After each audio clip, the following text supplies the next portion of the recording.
Sometimes we want to embed things into a specific blog post, like a tweet, but we don't want it on every post. So here we are in our blog post. We're doing this in the Webflow editor, but it works the same in the Webflow designer.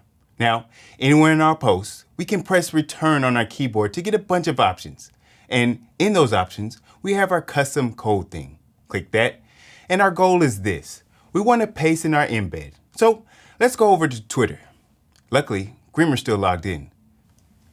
Look how ripped I was in 2013. And our photo, perfect. Let's post that. And here in this tweet, we can click this 3-dot thing, select embed tweet, and from here, we can copy the code. Back in our project, we can paste in our snippet. Click save and close. And to see our embed, let's publish our project. And now, when we go to our live site where the custom code is rendered, we now see our tweet in this particular blog post, exactly where we placed it. Now, could we do the same with SoundCloud?